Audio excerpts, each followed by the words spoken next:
हे सादरीकरण आहे माइंडस्टिक्स फाउंडेशन ट्रस्टचं. नमस्कार.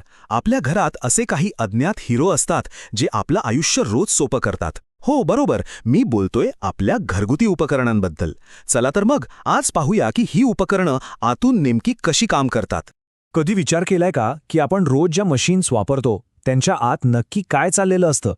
आपण तर फक्त एक बटन दाबतो आणि सगळं काम आपोआप होतं. पण या जादूमागे ना खूप इंटरेस्टिंग इंजिनिअरिंग दडलेलं आहे. चला आज हेच रहस्य उलगडून बघूया. चला सुरुवात करूया स्वयंपाकघरातल्या आपल्या खऱ्या साथीदारापासून. इलेक्ट्रिक कुकिंग रेंज आपण रोज वापरतो, पण ही उष्णता तयार कशी करते?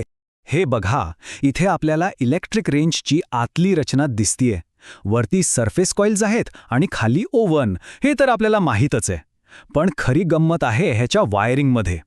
जर आपण डावीकडच्या डायग्रॅमकडे पाहिलं तर कळतं की वीज वेगवेगळ्या भागांपर्यंत कशी पोचते, आणि याच वायरिंगमुळे आपल्याला हवी तशी उष्णता कमी जास्त करता येते. आता एक खूप महत्त्वाची गोष्ट समजून घेऊया, न्यूट्रल आणि अर्थ वायर. समजा वीज म्हणजे एका रस्त्यावरून जाणारी गाडी.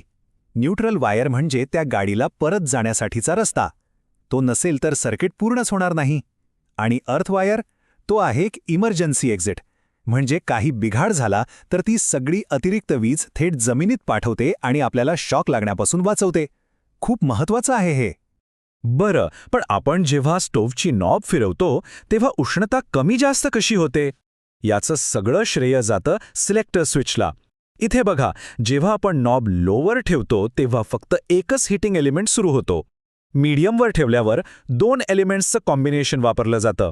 आणि जेव्हा आपल्याला खूप उष्णता हवी असते तेव्हा हायवर अनेक एलिमेंट्स एकत्र कामाला लागतात.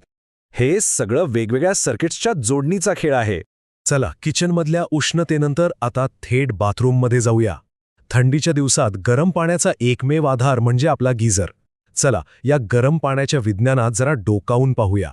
इथे आपल्याला गीझरची आतली रचना दिसतेय. डावीकडे टाकी आणि पाईप्स आहेत. पण या सगळ्यांचा खरा जीव आहे उजवीकडे दिसणारा हीटिंग एलिमेंट. हाच तो भाग आहे जो विजेला उष्णतेत बदलतो आणि आपल्यासाठी थंड पाण्याला गरम करतो. मग या गीझरचा मेंदू कोण आहे? तो आहे थर्मोस्टॅट. ही एक बायमेटॅलिक पट्टी असते, म्हणजे 2 वेगवेगळ्या धातूंनी बनलेली. गंमत म्हणजे उष्णतेमुळे ही पट्टी वाकते. जेव्हा पाणी हव्या त्या तापमानाला पोहोचतं तेव्हा ही पट्टी वाकून विजेचा प्रवाह बंद करते.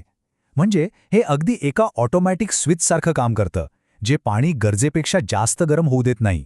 आणि आता आपल्या यादीतला शेवटचा पण महत्त्वाचा हिरो, जो आपले कपडे धुण्याचे कष्ट वाचवतो, वॉशिंग मशीन.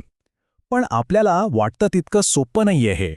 प्रत्येक मशीन एकाच प्रकारे कपडे धुत नाही. चला यातल्या वेगवेगळ्या पद्धती पाहूया. सगळ्यात आधी बघूया पल्सेटर वॉश. यात काय होतं तर मशीनच्या तळाशी एक डिस्क खूप वेगाने फिरते. या फिरण्यामुळे पाण्याचे इतके जोरदार प्रवाह तयार होतात की ते कपड्यांमधून आरपार जातात आणि मळ बाहेर काढतात. म्हणजे इथे पाणीच साफसफाईचं मुख्य काम करतं. दुसरी पद्धत आहे ॲजिटेटर वॉश. इथे पाण्याच्या प्रवाहापेक्षा मशीनच्या मध्यभागी असलेला एक दांडा कपड्यांना सतत ढवळत राहतो. या थेट मेकॅनिकल ॲक्शनमुळे कपड्यांमध्ये घर्षण होतं, जसं आपण हाताने कपडे घासतो आणि घाण निघून जाते. आणि तिसरी पद्धत आहे टम्बलर वॉश, जी आपल्याला फ्रंट लोडिंग मशीनमध्ये जास्त दिसते. या ड्रम कपड्यांना वर उचलतो आणि मग खाली पाण्यात टाकतो.